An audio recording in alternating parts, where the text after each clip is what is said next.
السلام علیکم دوستو، میں ہوں آپ کا میزبان عمر خطاب اور آپ دیکھ رہے ہیں عمر میڈیا چینل۔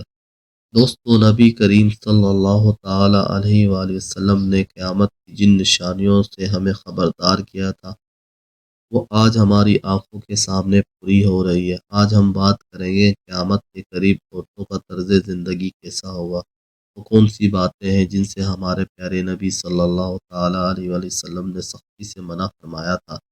آج کی ویڈیو دیکھ کر شاید آپ کی آنکھیں کھل جائیں، کیونکہ فتنہ دجال اور قیامت کے قریب معاشرے میں سب سے زیادہ تبدیلی عورتوں کے رویوں میں ہی پیش گوئی کی گئی ہے۔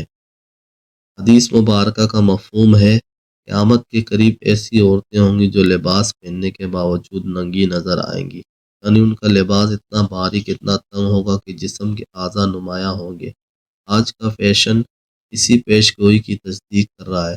حضور صلی اللہ تعالی علیہ وسلم نے فرمایا کہ ان کے سروں پر بختی اونٹوں کے فوہان کی طرح بالوں کے جوڑے ہوں گے۔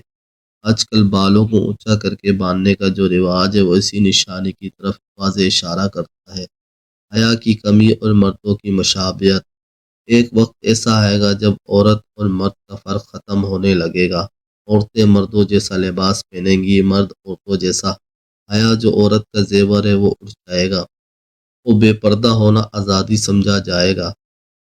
قیامت کے قریب عورتوں میں دکھاوے اور دنیاوی زینت کا شوق حد سے بڑھ جائے گا۔ دین سے دوری اور دنیا کی رنگینیوں میں مگن ہونا ان کا مقصد بن جائے گا۔ دوستو، یہ تمام نشانیاں کسی کو برا بھلا کہنے کے لیے نہیں، بلکہ ہم سب کو اپنے گریبان میں جھانکنے کے لیے ہے۔ حیا صرف ایک کپڑے کا نام نہیں ہے، بلکہ یہ ایمان کی ایک شاخ ہے۔ اللہ ہم سب کی ماؤں، بہنوں اور بیٹیوں کو اپنے حفظ و امان میں رکھے۔ اگر آپ کو یہ رپورٹ پسند آئی ہو تو ایسے دوستوں کے ساتھ شیئر کریں۔ مزید معلوماتی ویڈیو اور اسلامی ویڈیوز کے لیے عمر میڈیا کو سبسکرائب کریں۔ اگلی ویڈیو تک کے لیے اپنے میزبان عمر خطاب کو اجازت دیجیے۔ اللہ حافظ۔